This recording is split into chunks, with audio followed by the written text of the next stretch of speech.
Coucou, salut, bonjour et bonsoir à toute la famille, à toute ma famille, le mien d'amour. Je vous aime tellement trop. Vous me manquez et ça fait très longtemps que je vous ai, qu'on a parlé, qu'on a fait des analyses, plutôt voulais-je dire. Naël Elo Lisusu, toi Kosola Lisolo, moko ya témoignage de notre pasteur Marcelo Toulansi qui va nous parler de sa femme, de sa relation avec sa femme. Je vous prie de rester branchés jusqu'à la fin de cette émission. Mais avant tout, je vous demande de vous abonner sur ma chaîne. Abonnez-vous sur la Mianda TV. Vous ne serez pas déçus. Cliquez sur la cloche de notification pour ne pas rater, hein. Comme d'habitude, on a toujours dit, beau s'abonner, et ça abisso bien. Beau aimer pe ba vidéo na biso et ça abisso bien, beau partager ango, o sepeli nango, o partager pe nandeko mususu. Po ayo kape ezala pe lipamboli ya yo mutu o partager mission na biso. Alors ce soir, je ne prendrai pas beaucoup de temps, je ne parlerai pas trop. Je vais laisser le pasteur.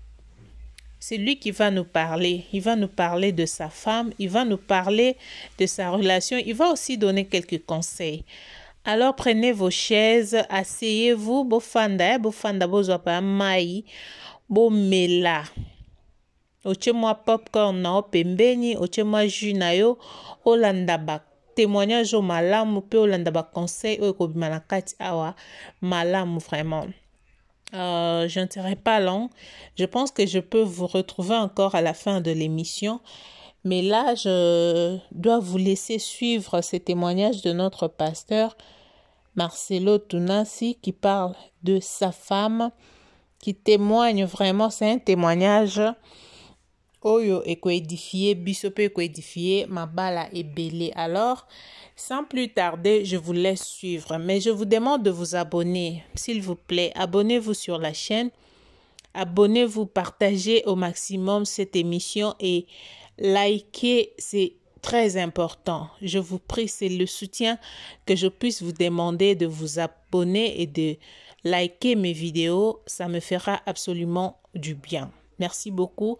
Suivez et on se retrouve juste après cette émission. C'est que nous voulons changer l'autre à notre image. C'est encore ça. Tu dois me ressembler. Tu vois, la femme veut changer l'homme à son image. L'homme veut changer la femme à son image. Je n'ai pas fait tes études. Nous n'avons pas la même éducation. Nous n'avons pas les mêmes gènes. Nous n'avons pas les mêmes hormones. Tu es femme, je suis homme, tu es femme. Alors tu veux une femme qui veut que son mari la ressemble. Déjà toi tu es une femme. Comment tu veux que je te ressemble? Tu veux un homme qui veut que sa femme lui ressemble. Il fait beaucoup de sport, la femme aussi beaucoup de sport. Elle aime manger le foufou, le mari doit manger le foufou. Mais toi tu as grandi avec le foufou, moi j'ai mangé le riz. Tu dois parler comme moi. La femme peut être une femme très ouverte, très hospitalière, l'homme très carré. Tu veux que ta femme qui est très hospitalière cesse de l'être, qu'elle soit froide comme toi. Tu es quelqu'un de timide, tu veux que ta femme devienne timide. Tu es une femme tellement extravertie, tu veux que ton mari soit extraverti alors que lui il est timide. Et c'est ce qui fait encore que les gens divorcent. Pourquoi? Parce que tu ne peux pas changer l'autre à ton image. Tu ne peux pas. Il faut pousser l'autre à ressembler à Jésus. Et c'est là que vous allez vous rencontrer, comme on nous a enseigné. Pousse ta femme à ressembler à Jésus et à découvrir son appel et sa destinée. Et si elle atteint sa destinée, toi aussi tu atteins ta destinée, vous vous rencontrerez. Mais si je veux que Blanche soit comme moi, je suis, et qu'elle veut que je sois, ça ne peut pas marcher. Il y a des choses dans lesquelles elle est très à l'aise et moi je suis mal à l'aise. Il y a des choses dans lesquelles je suis très à l'aise et elle est mal à l'aise. Ainsi j'ai compris que je dois l'aider à être elle et elle m'aide à être moi. Et quand je suis à l'aise, elle est à l'aise. Quand elle est à l'aise, je suis à l'aise. Pourquoi? Nous avons chacun grandi à sa manière. Hommes et femmes, déjà, c'est une grande différence. Regardez les femmes, comment elles regardent Novelas. Toi, tu regardes Union.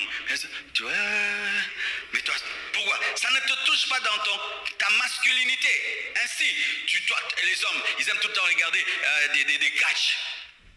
N'est-ce pas? Des box. La femme regarde et dit, tu regardes quoi? Ah, oh, mais c'est grave, pétier ma casse. Comment vous regardez des choses avec du sang? L'homme, femme. Tu es homme, ta femme est femme. Rien qu'à la regarder, tu vois la différence qu'il y a? Si cette différence physique que tu vois ne t'enseigne rien, tu n'as rien compris. Regardez comment la femme est différente de l'homme en tout.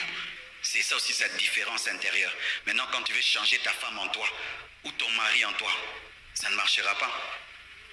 Les hommes et les femmes qui vivent longtemps ensemble ne cherchent pas à transformer l'autre à son image, mais poussent l'autre à ressembler à Jésus. Amen. Amen. Ainsi, les célibataires, vous êtes là peut-être dans votre couple, vous pensez que la femme que tu veux épouser, elle aimera tout ce que tu aimes. C'est pas vrai? Que l'homme que tu veux épouser, il doit aimer tout ce que tu aimes. C'est pas vrai? Il y a des hommes qui aiment beaucoup le golf, la femme n'aime pas le golf. Mais laisse l'homme aller faire son golf. Il y a des femmes qui aiment beaucoup faire la cuisine. Il y a des hommes qui n'aiment pas manger. Vous savez ça? Ils n'aiment pas manger. La cuisine, ça lui dit rien du tout. Ce n'est pas que vous n'êtes pas fait l'un pour l'autre. C'est ça votre différence. C'est ça votre différence. Dieu ne marie pas des clones, mais il marie des personnes différentes. Et même quand on parle de mariage, c'est quoi? C'est mélange. Et on ne peut parler de mélange que de deux choses contraires. Amen. Je t'épouse pas, pourquoi? T'es pas comme moi. D'ailleurs, je vais t'épouser. Alléluia. Mais les choses qui doivent être les mêmes, c'est la doctrine, c'est la foi. Moi et toi, nous devons croire en Jésus-Christ. Tous nous devons considérer la Bible comme la parole de Dieu. Tous nous devons chercher à aller au ciel. Mais pour toutes les choses, des aspirations, la destinée, tout le reste, ta femme, Dieu peut l'appeler à la politique. Et toi, Dieu t'appelle au sport. Maintenant, tu vas voir, toi, tu veux qu'elle abandonne la politique, qu'elle vienne dans le sport, ou celui qui est dans la politique veut que l'autre est dans le sport. Non, nous deux devons réussir chacun selon sa destinée. Parce que Dieu a un plan pour la femme individuellement, pour l'homme individuellement. Il n'y a pas une destinée fusionnée. Ah oui mes frères. C'est ce qui fait que des fois, l'un des couples détruit la destinée de l'autre. Je peux être pasteur, mais Dieu a appelé ma femme à être une grande femme d'affaires. Non, tu ne vas pas faire les affaires. Tu dois prêcher, enseigner les mamans. Alors que Dieu l'a appelée à être une grande femme d'affaires qui va commencer à construire des temples compassion dans le monde entier. Je la bloque là-bas, tu dois venir ici tout le temps. Ou elle peut faire aimer les affaires. Elle me dit non, tu arrêtes, prêcher, ça te prend du temps. Nous devons aller faire les affaires. J'abandonne le ministère, je deviens homme d'affaires et puis Dieu me punit au dernier jour. Vous devez accepter vos différences et vous accompagner. Amen. L'égoïsme. Mes rêves, mes projets, ma vie. Et certains même arrivent même au niveau, lorsqu'ils parlent de leur couple, ils ne parlent plus de notre couple, ils disent mon couple. Vous connaissez des gens comme ça? Mon mariage. Oh, vous êtes mariés à deux. Mes enfants, pas nos enfants. Mes enfants, ma maison, ma voiture, ma vie, mon couple. Couple avec qui? Moi-même. L'autre n'a été qu'utilisé que pour se marier. C'est-à-dire dans son rêve, c'est que l'homme ou la femme était seulement utilisé pour atteindre l'objectif. Parler en termes de nous, notre couple, nos enfants, notre maison. Alléluia. Parler en termes de nous. C'est le célibataire qui parle en termes de moi. Mais quand malgré que tu es marié, tu es incapable de voir le monde en termes de nous, c'est de l'égoïsme. Sachez que réellement, c'est de l'abondance du cœur que la bouche parle. Lorsque quelqu'un est égoïste, même quand il parle pas nous, il parle moi, il parle mon argent, mon.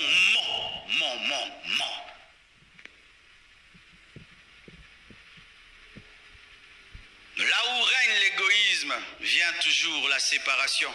Parce que lorsqu'il y a deux moi qui sont mis l'un face à l'autre, cette guerre des moi amène la séparation. Parce qu'aucun n'accepte de mourir pour faire place à l'autre. C'est ainsi que les gens se séparent. L'égoïsme. Quatrièmement, l'argent. L'argent n'est pas le diable. Mais l'amour de l'argent, c'est la racine de tous les maux. Certains couples ont des problèmes seulement à cause de l'argent. Et je ne sais pas où vous en êtes avec l'argent. Mais sachez que Négliger la gestion de l'argent, la place de l'argent dans le couple peut vous séparer.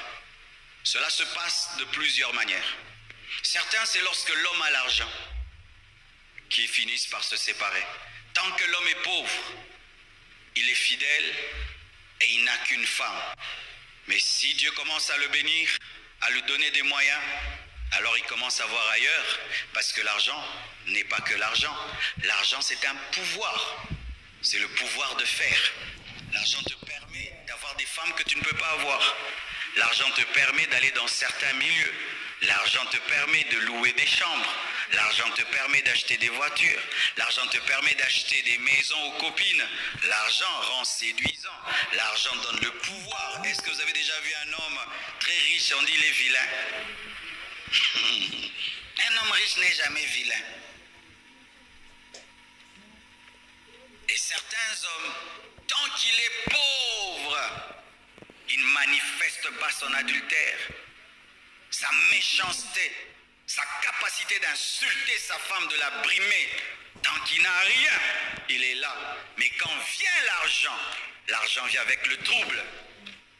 Et la femme qui a supporté l'homme dans sa pauvreté, qui l'a même aidé avec ses petits sous, se sent trahie et elle part. Et certains même chassent la femme pour épouser une femme à leur goût. Maintenant, les goûts changent.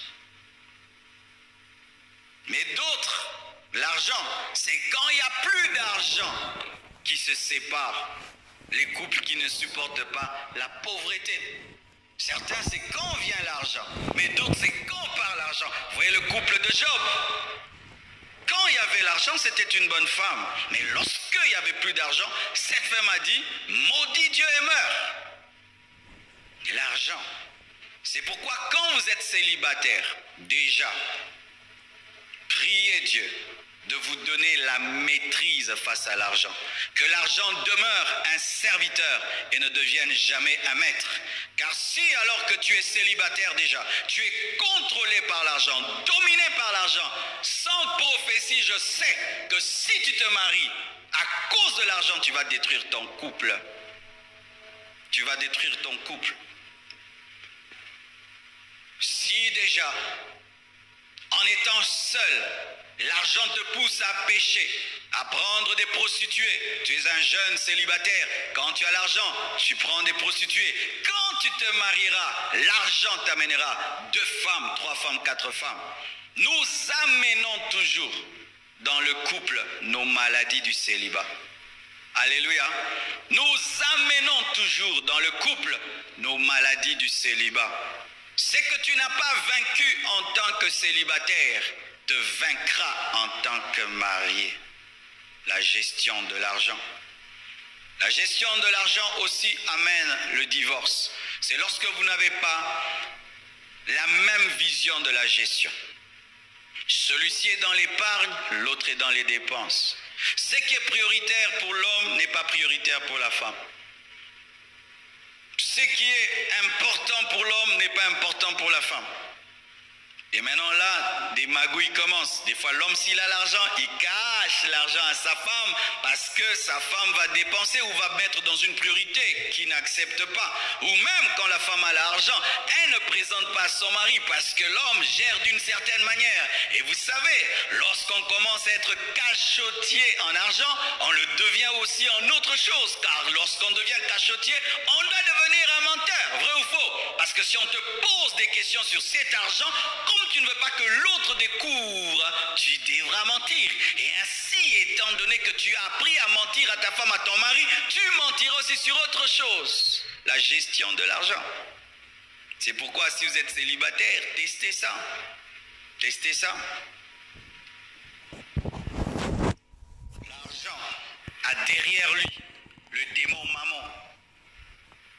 Il y a des familles qui allaient très très bien tant que l'argent n'était pas venu. Mais quand l'argent est venu, c'est comme si c'est le diable lui-même qui est venu. Non pas que le diable, l'argent c'est le diable, mais quand on n'a pas vaincu l'argent, le diable réellement travaille.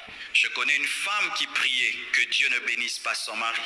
Que Dieu lui donne le minimum, parce que lorsqu'il était au minimum, c'était un mari correct, qui rentrait toujours à la maison à temps et qui la traitait comme une reine. Mais quand il avait beaucoup d'argent, il se livrait à la boisson, se livrait aux femmes et il manquait du respect à sa femme.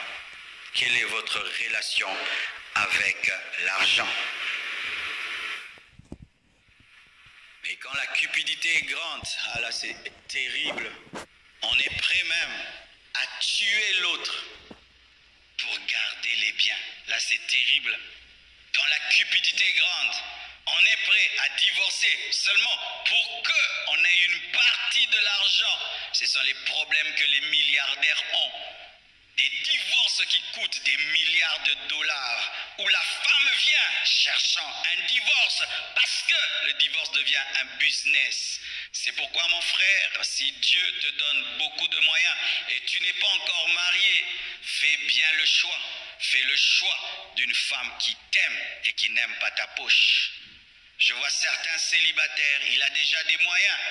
Et il montre ses moyens. Tu montres à tout le monde que tu es riche. Tu montres à tout le monde que tu touches beaucoup d'argent. Tu es en train d'attirer vers toi des personnes qui viendront pour l'argent. Et quand une femme vient pour l'argent, elle ne t'aimera pas. Elle te donnera ce que tu veux pourvu qu'elle ait de l'argent. Soyez discrets. Alléluia. Lorsque on est fiancé et on n'éblouit la fiancée de beaucoup de cadeaux, des grandes sommes, souvent le jugement est biaisé. Tu ne sais pas si elle t'aime toi, si elle aime ton argent. C'est pourquoi certains même se font passer pour des pauvres pour tester l'autre. Je ne sais pas si c'est un mensonge ou pas, mais je crois que c'est un mensonge. Mais il faudrait être seulement discret. Alléluia. Tu es fiancé à une femme, tu gagnes par mois 20 000 dollars, et puis tu dis, ah, moi je gagne 20 000, mais tu lui cherches des problèmes. C'est difficile de dire non. En ces temps-ci, un jeune qui gagne 20 000 dollars, ainsi ton oui ne sera pas un vrai oui. Il y a déjà, vous avez déjà suivi le film Un prince à New York, hein? Ça parle de cette situation-là, où tu sais que tu es tellement riche et tu n'es pas sûr qu'on t'aimera toi. Cher papa, lorsque tu deviens riche et tu as de l'argent et que tu veux te séparer de cette femme, rentre un peu en arrière et va revoir votre photo de mariage. Et rentre un peu en arrière et vois ces promesses que tu avais faites. Et rentre un peu en arrière et vois aussi le sacrifice de cette femme qu'elle a eu accepté de croire en toi que tu serais un grand homme. Les personnes qui ont une mémoire courte, souvent, tombent dans la déloyauté. Et Dieu frappe à cause de cela. Chaque fois que tu feras pleurer la femme de ta jeunesse, celle qui a cru en toi dans les temps de ta pauvreté, et maintenant que tu deviens un grand homme, qu'elle doit maintenant se reposer et se réjouir aussi, c'est quand maintenant tu t'en sépares pour aller donner à qui? À une fille qui n'a pas souffert, à une fille qui ne s'est pas battue. C'est elle qui maintenant vient prendre la crème, prendre le lait, prendre le résultat des labeurs. Ne le faites pas. Et si vous êtes en train de le faire, ce téléphone qui me dérange, il faut le couper. Et si vous êtes en train de le faire, il faut vous repentir. Car même si ta femme ne te maudit pas, Dieu t'a maudit. Dieu maudit les ingrats. Dieu maudit les déloyaux. Dieu maudit les ingrats. Souvent, les hommes ont peur du pasteur. Si le pasteur me maudit, mais la femme de ta jeunesse, elle peut maudire ta vie. Elle peut maudire ta vie. Regardez Blanche, elle a cru en moi. Vous savez, quand j'ai rencontré Blanche, j'habitais une maison qui n'avait qu'un beau salon. Mais quand il pleuvait dans ce salon, l'eau entrait. J'avais une cuisine terrible. C'est-à-dire que quand tu cuisines dedans, ce sont seulement les mains qui entrent et le corps reste. Ah oui? J'avais une toilette terrible, bizarre, comme on connaît la toilette d'une prison.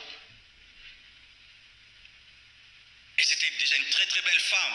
Des hommes très riches voulaient l'épouser. Elle a dit, moi je veux seulement ce pasteur. Même sa famille lui a dit, toi tu veux ce pasteur, tu vas manger quoi? Le jour que je suis allé donner la dot, on pose la question à Blanche. Tout soir. Vous imaginez ça?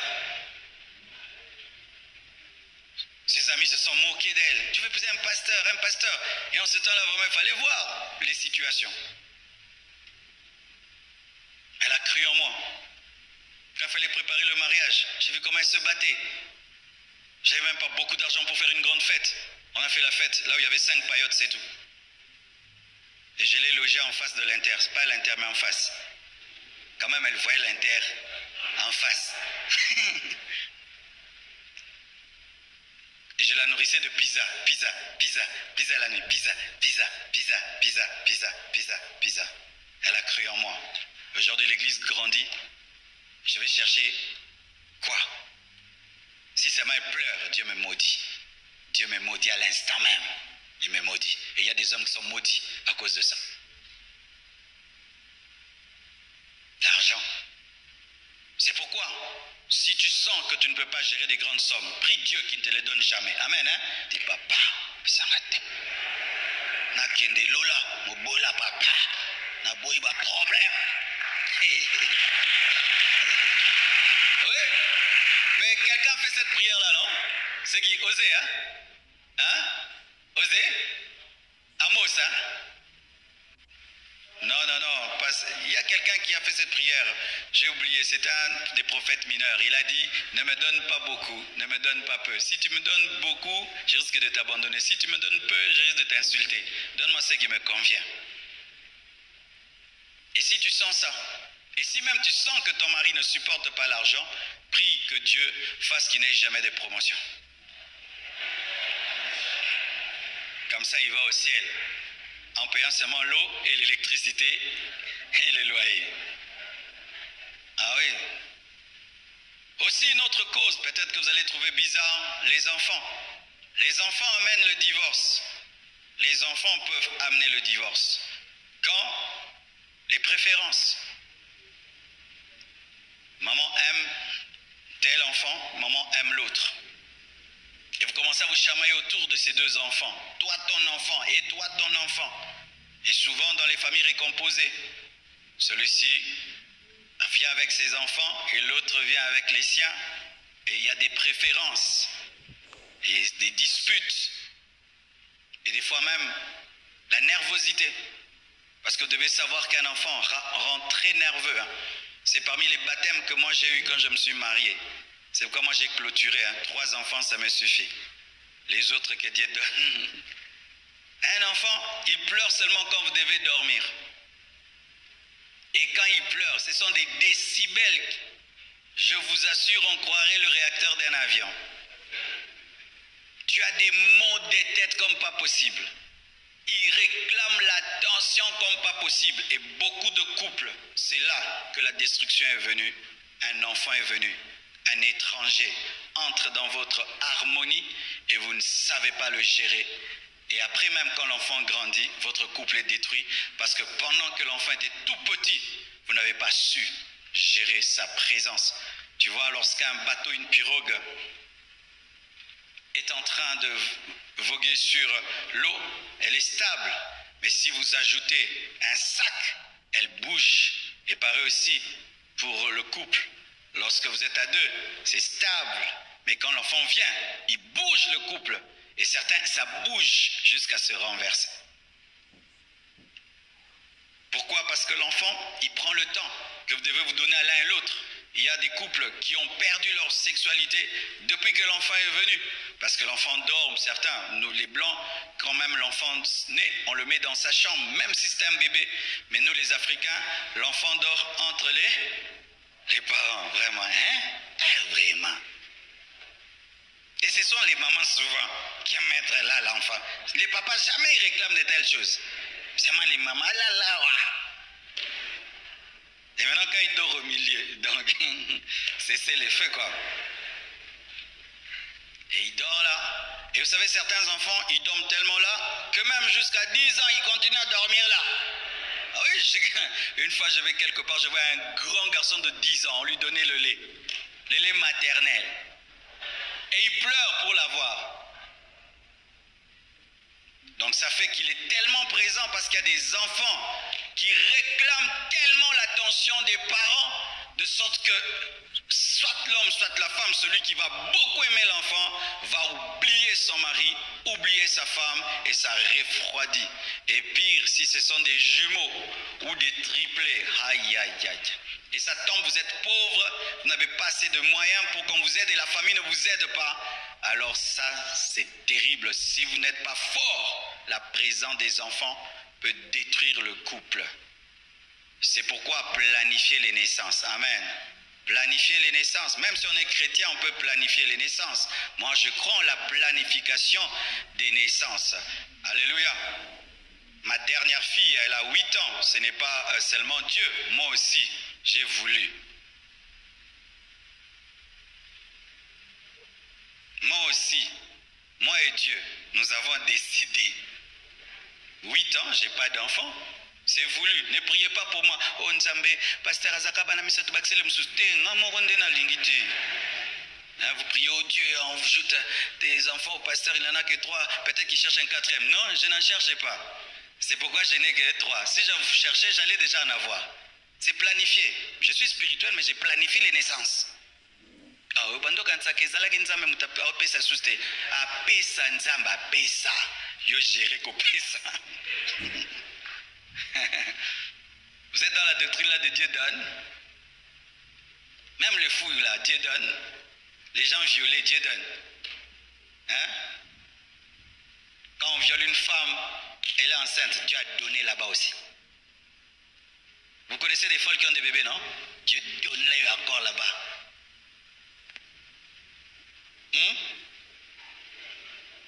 Donc Dieu a poussé le violeur là, violer comme ça, il donne.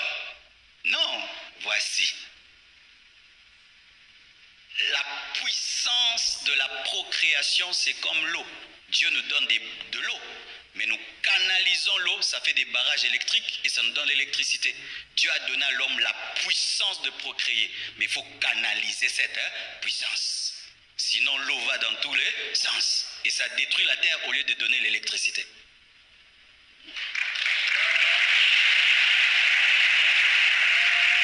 C'est pourquoi il y a des chrétiens, chaque année, bébé, qui ne sait même pas nourrir, bébé, Dieu donne, bébé, jusqu'à ce que tu commences à mendier pour nourrir les enfants, Dieu donne toujours. Non, c'est toi qui ne canalises pas la puissance de procréer. Dieu a dit dominer sur la nature, même votre nature. Ah, j'entends une question, comment? J'entends là, comment?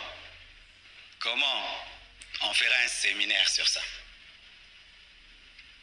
Comment? Je crois en la contraception, mais je suis contre la mauvaise contraception. La mauvaise contraception qui est le fait de tuer les bébés, faire des mini-avortements. Je suis contre cette contraception-là. Mais une contraception qui te permet de maîtriser le cycle de ton épouse, c'est bien, c'est intelligent. D'ailleurs, ça montre que tu as de la maîtrise et du contrôle et de l'intelligence. Alléluia. Pour ce qui est du préservatif, il y a un grand débat théologique. Cela, vous entendez ça? Certains chrétiens disent que c'est le diable, d'autres disent que c'est rien. Ben, comme j'ai beaucoup de problèmes sur Internet, je dis rien, j'ai rien dit. Hein? Vous allez me dire, oh pasteur, j'avais rien dit. Est-ce que j'ai dit quelque chose? Oh pasteur a dit, j'ai rien dit. Je dirai un jour. D'ailleurs, c'était une parenthèse, n'est-ce pas? Ok. Ainsi, les enfants amènent aussi des divorces parce qu'ils amènent un bouleversement dans une vie. Des contraintes qui n'existaient pas auparavant. Les nourrir, payer l'école, des façons de voir de l'éducation différentes. Vous savez, vous pouvez vous entendre bien avec la femme, mais quand l'enfant naît, tu découvres que ta femme avait une vision sur l'éducation des enfants que toi, tu n'avais pas. Elle veut les éduquer peut-être à la dure, comme elle était éduquée à la dure. Mais toi, tu veux éduquer les enfants seulement en parlant, parce que toi, tu es éduqué en parlant. Et vous savez, dans les couples, c'est terrible des fois, c'est que les gens luttent sur comment éduquer l'enfant. Le papa dit, moi, on me tapait, je vais vous taper. Maintenant, le papa frappe les enfants. La mère se fâche contre lui. Tu as tapé mes enfants. Tes enfants, oui, moi, je l'ai porté. Pendant que tu frappais, j'avais mal. Et l'enfant maintenant devient la source de la discussion. Et si l'enfant maintenant est malade, il découvre que vous êtes séparés, il va maintenant vous manipuler. Vous savez que les enfants sont des manipulateurs. Quand il sait que papa punit, maman enlève la punition. Ou maman punit, papa enlève. Ah, il va vous avoir. Quand il veut faire quelque chose, il ira vers la personne la plus faible. Papa, je peux sortir? Avec leur douce voix là. Ils ont des voix. Non, tu ne sors pas. C'est vendredi. Moi j'ai dit samedi, c'est quand les enfants sortent. Et ma mère, maman, je peux sortir? Ok, tu peux sortir. Vous ne vous êtes pas entendu. Maintenant l'enfant entend ici, tu peux sortir, tu ne peux pas sortir. Et il obéit. Où est parti l'enfant? L'enfant est sorti. Mais j'avais interdit. Maintenant, vous allez quitter les enfants. Tu m'as manqué du respect. Je ne t'ai pas manqué du respect. Tu freines trop les enfants. Tu étouffes trop les enfants. Je ne l'étouffe pas. C'est toi qui es trop. Hey, bouh. C'était l'enfant. Et maintenant, si un enfant peut vous faire ça, tu en as 14. Il faut beau Nzambe opesa.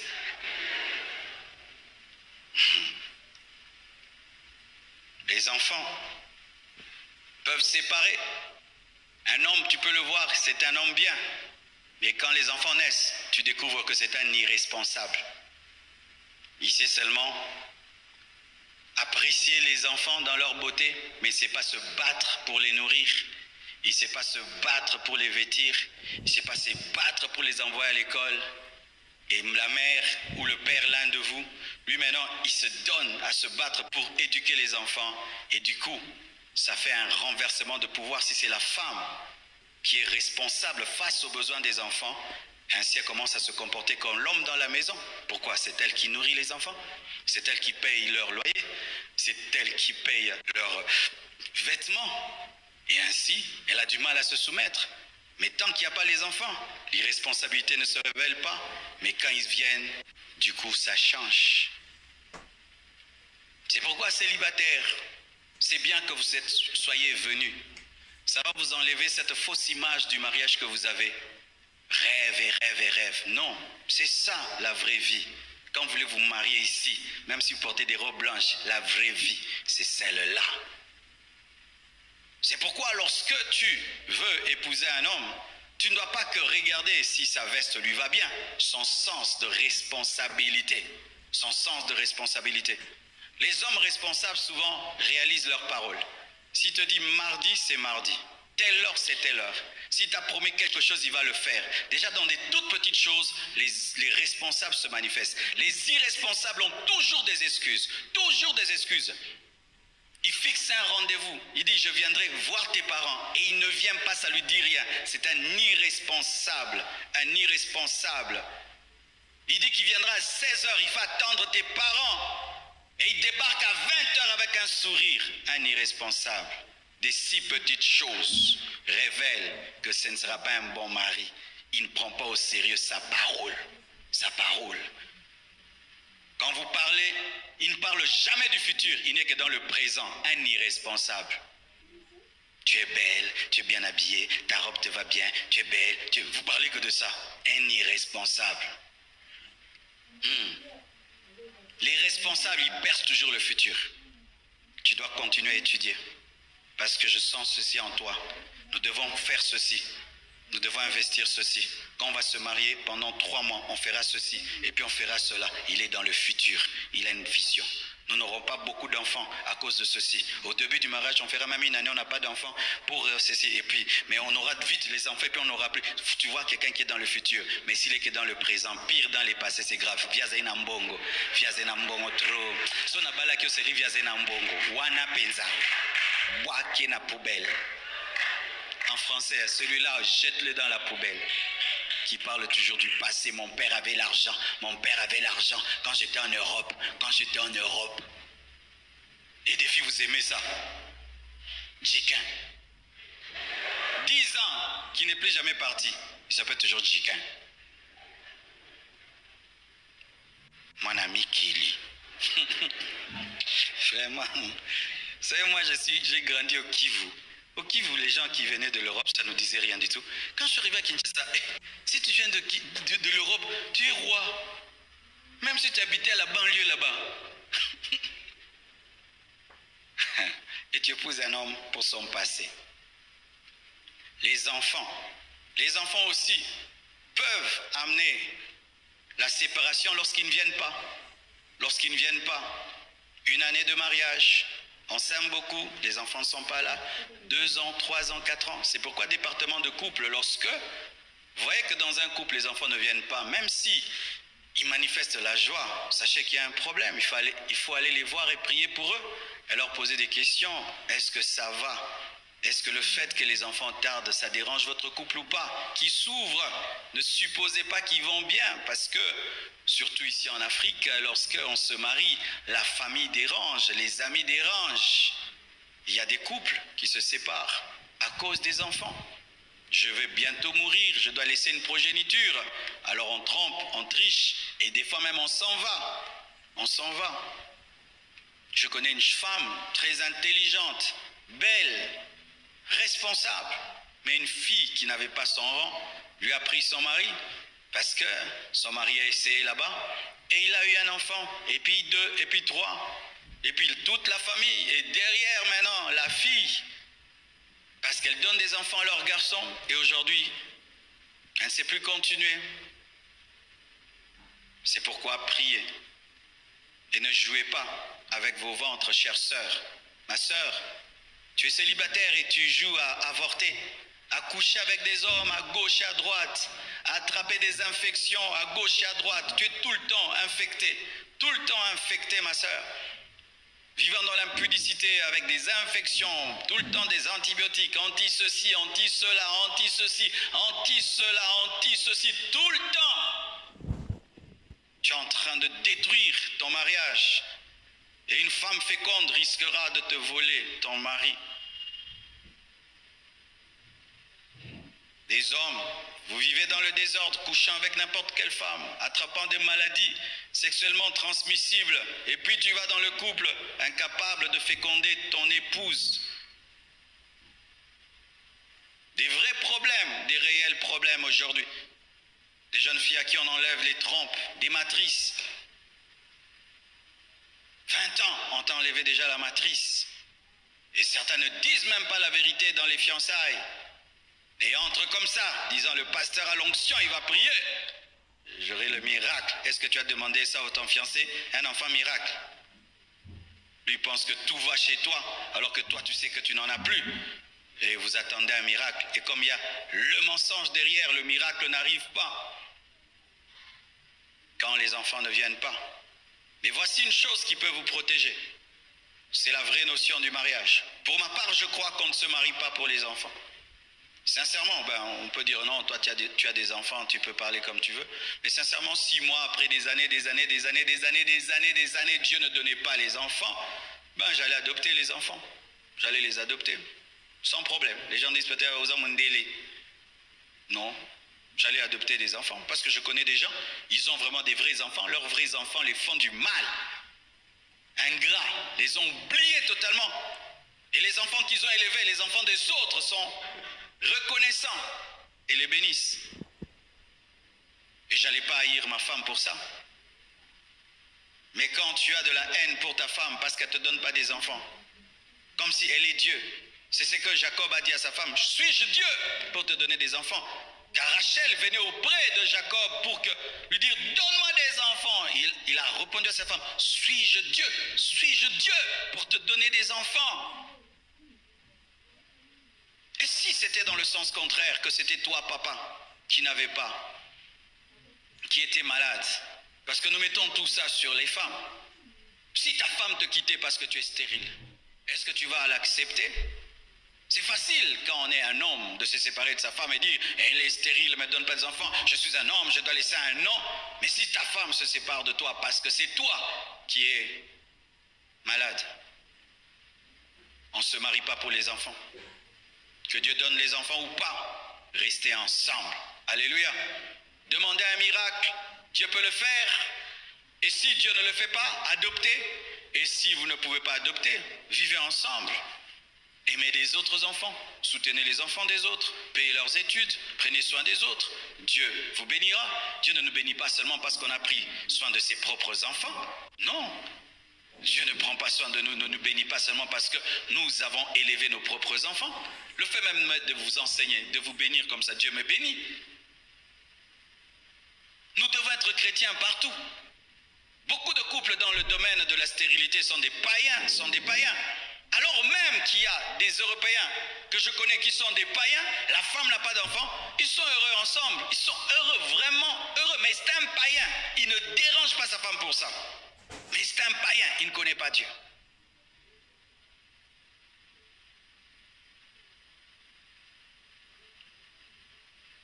Sixièmement, les beaux-parents. Je vais m'arrêter là. Sixièmement, les beaux-parents. Une statistique a été faite.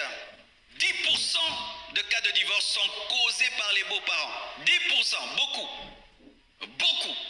10% des cas de divorce sont causés par les parents de l'homme ou de la femme. Et surtout en Afrique, les parents qui ne respectent pas le principe qui dit que l'homme quittera son père et sa mère et s'attachera à sa femme. Même si l'enfant quitte, les parents refusent qu'il quitte. Ils refusent qu'il se sépare.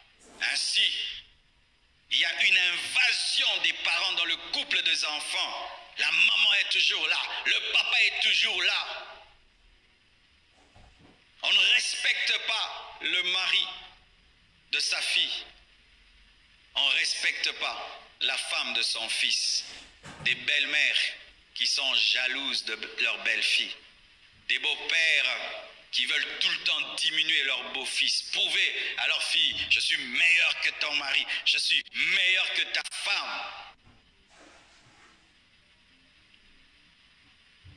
Peu d'entre nous ici ont des enfants qui sont déjà mariés. Quelques-uns seulement. Ainsi, j'aimerais nous dire, soyons une autre génération de beaux-pères et de belles-mères. Alléluia. Lorsque tu maries ta fille, honore son mari. Alléluia. Deviens l'ami de son mari. C'est beau, non? Alléluia. Deviens l'ami de la femme de ton fils, au lieu d'être sa rivale et de toujours l'accuser auprès de ton fils. Moi, j'ai dit ceci dans ma vie. Personne dans ma famille n'a le droit de parler du mal à ma femme. Tu as quelque chose à lui dire, tu me parles à moi et moi je vais lui dire avec mes mots. Je fais respecter ma femme dans ma famille. Et c'est ce que vous devez faire. Si tu ne fais pas respecter ta femme ou ton mari dans ta famille va détruire ton couple. Écoutez ceci, dans les familles, surtout en Afrique. La mère va dire à la belle-fille, c'est mon fils, c'est mon fils, c'est mon fils. Mais elle a épousé le fils d'autrui. Hein? Mon père, c'est le fils d'autrui. Alors, c'est comme s'il y a quelque chose de bizarre. Les parents oublient qu'eux sont des fils d'autrui et des filles d'autrui qui ont fait une famille. Mais ils empêchent leurs fils d'épouser les filles d'autrui pour faire aussi leur famille. Nous tous, c'est d'autrui, non? Donne-moi la main, je vais expliquer bien. Ma mère est plus attachée à mon père qu'aux membres de sa famille, vrai ou faux? Mais donc elle doit me laisser aussi m'attacher à ma femme plus qu'à elle. Parce que quand je vois ma mère, elle est plus attachée à son mari qu'à tout le monde. À mon tour aussi c'est pareil, parce que c'est ce que j'ai vu là-bas. Mais c'est ce qui est bizarre. C'est que les parents, eux, ils ont le droit de trop aimer leur femme et leur mari et leurs enfants au détriment, pas au détriment, mais plus que leurs propres frères dans la chair et leurs propres parents. Mais quand c'est le tour de leurs enfants de fonder une famille où ils vont aimer leurs femmes et leurs enfants plus que papa, maman et leurs frères, c'est un problème. Mais c'est ce que vous avez fait. Ma mère m'aime plus que ses sœurs. Et moi, j'aime mes fils, mes enfants, plus que mes frères et sœurs. Entre Oracle et mes frères, c'est Oracle d'abord. Entre ma mère et ma femme, c'est ma femme d'abord. Ah oui, c'est clair, trop clair d'éclair. Parce que aussi ma mère aime mon papa plus que ses frères et sœurs.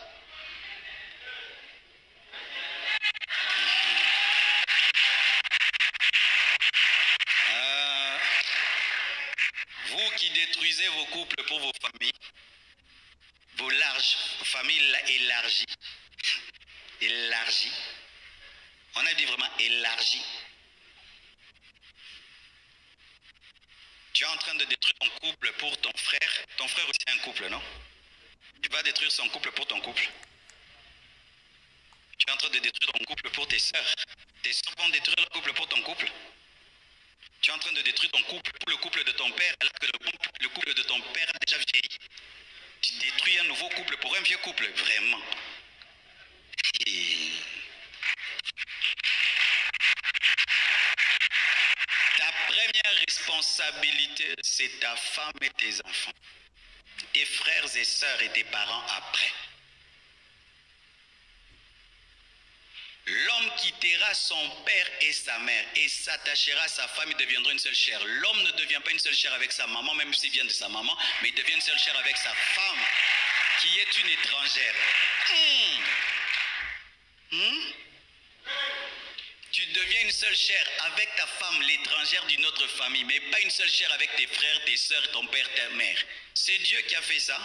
Et bizarrement, elle n'est pas sortie de ta famille, elle n'a pas ton sang, mais tu l'aimes plus que les gens qui ont ton sang. Si tu n'arrives pas au niveau, tu aimes ta femme plus que tes frères, ta mère et ton père, ne te marie pas. Tu n'aimes pas. L'amour, tu ne sais même pas, si tu ne connais pas l'amour, laisse tomber. Et comme lion, Obenganya ou lion, Koutanana lion, Roloba bien.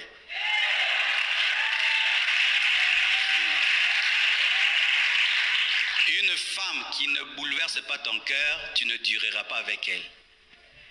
Un homme qui ne te bouleverse pas, tu ne dures pas. Tu dois aimer ton mari plus que ton père. Tu dois aimer ton mari plus que tes frères et sœurs. Si tu n'as pas atteint ce niveau-là, votre couple, on va le déchirer comme on veut. Mais quand tu aimes ta femme plus que ton père, ta mère, tes frères et sœurs, même quand ils viennent conseiller, ils savent que si mbaté, ils ne peuvent même pas vous dire séparez-vous. Ils vont oser? Ils ne vont pas oser. Toi, on ose te faire asseoir et on te dit sépare-toi de ta femme. C'est parce qu'on sait que tu peux écouter de telles choses. On sait que tu n'aimes pas beaucoup ta femme. L'un des signes, quand tu aimes beaucoup ta femme, des fois, on parlera du mal d'elle. Ce sont des bons signes. On critiquera ton amour, on l'appellera faiblesse. Comme l'amour de Jésus-Christ envers l'Église. Il est mort pour nous. Même les anges ont été étonnés. Tu meurs pour qui? Des mottes de terre. Oui, je meurs. Mes frères et sœurs, celui qui ne comprend pas ça est en train de détruire le futur de tes enfants. Car si tu ne fais pas respecter ta femme auprès de ta famille, tu es en train de détruire tes enfants. Et je vois même ici en Afrique vraiment des choses terribles qui arrivent. Tu achètes des biens, tu mets au nom de ton père, de ta mère. Tu achètes des biens, tu mets au nom de tes frères et sœurs. Tu élèves ta famille plus que ta femme et tu meurs. Ta famille prend tous tes biens et ne donne rien à tes enfants et des miettes à tes enfants. Et eux qui n'ont pas souffert avec toi, travaillent avec toi, parce que seulement ils portent le nom que tu portes et le sang que tu as, et puis ils bouffent ça. Jamais. Tout ce que je fais est au nom de mes enfants et au nom de ma femme. Tout. Tout.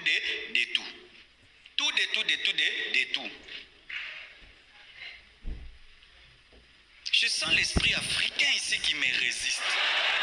Je sens des combats spirituels. Noka mulima bayaka ezubu nsanga noka bamilimu. Nazo senti. C'est comme si vous n'êtes pas d'accord. Qui est d'accord? Nous sommes la nouvelle génération des Africains. Renouvelés par la parole, avec une intelligence renouvelée, où nous comprenons les choses, mes frères, car tu ne vas pas te battre toutes ces années et laisser des miettes à tes enfants au nom de la famille élargie. Non, frère. Non, jamais de jamais.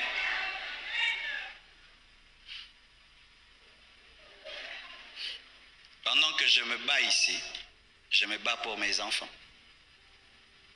Pendant que mes frères se battent, ils se battent pour leurs enfants. Pas de paresse et de parasitisme. C'est pourquoi les Blancs réussissent dans la vie. Pendant qu'il se bat, il ne compte pas sur son frère, il compte sur lui. Il se concentre sur ses enfants, se concentre sur sa femme. Mais l'Africain, il peut se permettre d'échouer parce que son grand frère est ministre. Autant à te prendre, ministre. Ministre. Hé, Seigneur. D'autres même, il est orgueilleux à cause, parce qu'il est le cousin du cousin du cousin du cousin du cousin du président. Et comme toi, si tu t'appelles Antoine, lui c'est Antoine, donc Yangoga autant assister. Naza Homo.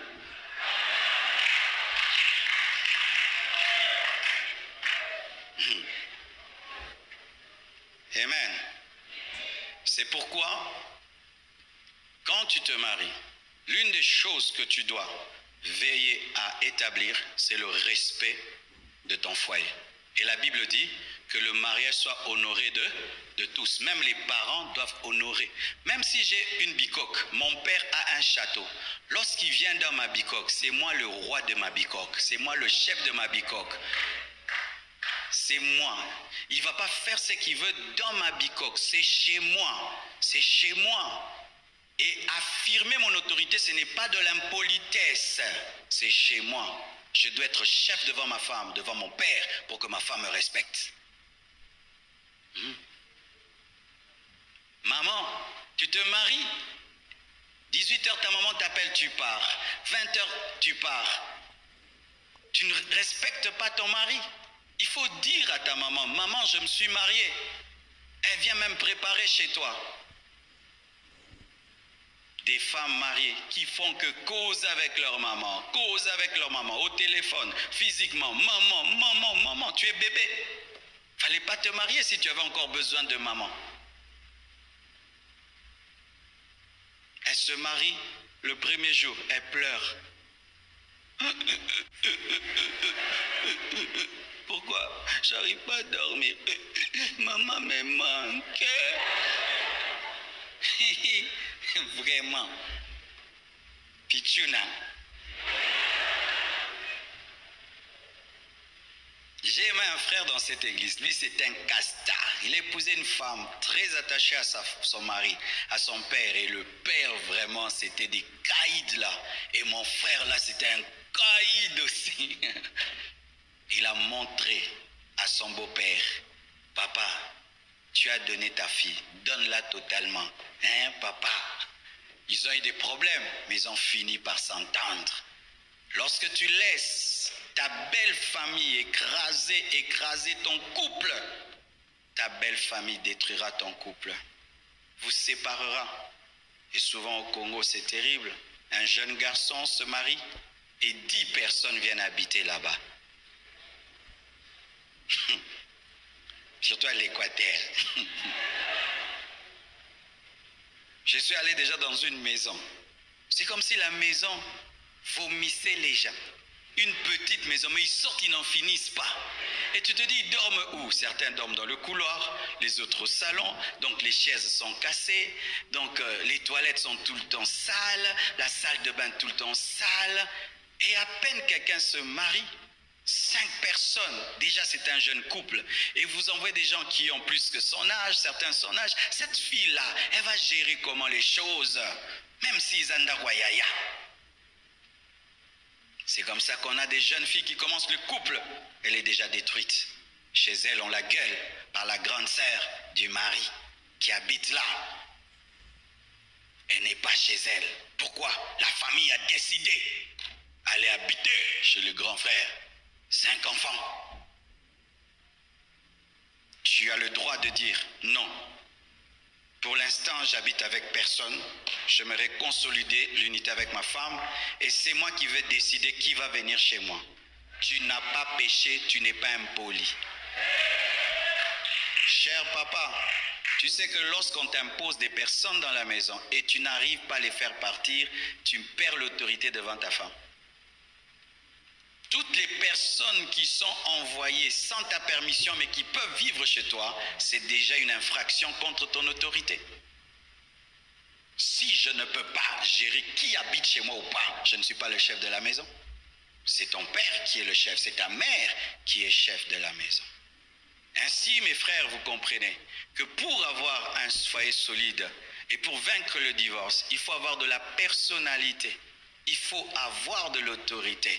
Il faut savoir se battre pour son territoire. Que Dieu vous bénisse abondamment. Eh oui, eh oui, eh oui, vous venez là de suivre, vous avez suivi ensemble avec moi pour construire un couple solide. Il faut avoir la personnalité, il faut avoir la discipline. La discipline, hein, c'est comme ça qu'on le dit. Eh, Bolimbisa, pardon. Vraiment, ce message, moi, j'ai vraiment aimé. Hein. La partie qui m'a beaucoup plus intéressée, c'est la partie dont Azoloba concernant le choix. Le choix entre la famille et son conjoint ou sa conjointe. Entre maman et ma femme, je préfère ma femme, je choisis ma femme. Je prends la part de ma femme. Ça vraiment manque aux plusieurs hommes. Il y a des hommes qui ne savent pas vivre avec leur femme à la maison. Il y a des hommes, c'est que venait de dire le pasteur Marcelo, comment il a souffert avec sa femme. Na condition nini bakutanaki na mwasi na ye, comment ça s'est passé et jusqu'à arriver aujourd'hui. Et tu as ton argent aujourd'hui, tu oublies la femme de ta jeunesse, tu oublies ce que tu as enduré avec cette femme pour aller chercher ailleurs. C'est une malédiction. C'est vraiment une malédiction. Il y a beaucoup de hommes qui font ça. Il y a beaucoup de hommes qui sont à la maison avec leur femme, mais qui maltraitent leur femme juste à cause de leur famille. Parce que ma mère a dit, parce que mon père a dit, moi je ne peux pas écouter une femme, je ne peux pas t'écouter, je dois écouter ma famille, machin. Mais si tu savais que tu allais écouter ta famille, pourquoi épouser l'enfant d'autrui? Pourquoi épouser cette âme qui t'aime tellement, qui a tout laissé juste pour te suivre? Tu ne veux pas l'écouter. Cependant, la Bible nous dit que la femme, c'est l'être semblable. C'est une aide semblable. La personne que Dieu a mis à tes côtés pour t'aider, pour te guider, pour te soutenir. Mais tu préfères la maltraiter à cause de ta famille. Ça, vraiment, les hommes, si vous avez suivi ce message, changez. Toute personne qui a suivi ce message, si tu sais quelqu'un qui se comporte de cette manière, même si c'est ton ami, même si c'est ton propre frère, il faut taguer, il faut ko taguer bango nyonso balanda message oyo et comme la wana bandako na ba bandeka ko traiter basi na bango. N'oubliez pas les femmes de vos jeunesse. N'oubliez pas, ne maltraitez pas ces femmes parce que ce sont elles votre bénédiction. Ceux qui bazole la kombo na bino, vous ne serez pas bénis. Ça, je vous dis. Le pasteur Marcelo a témoigné pour sa femme. S'il dit tout ça, et je dirais aussi aux femmes, faites tout pour que demain, vos maris témoignent aussi à votre faveur. Merci d'avoir suivi cette émission. Je vous retrouve très prochainement. Si vous avez aimé, partagez cette émission et n'oubliez pas de vous abonner sur ma chaîne. Bye.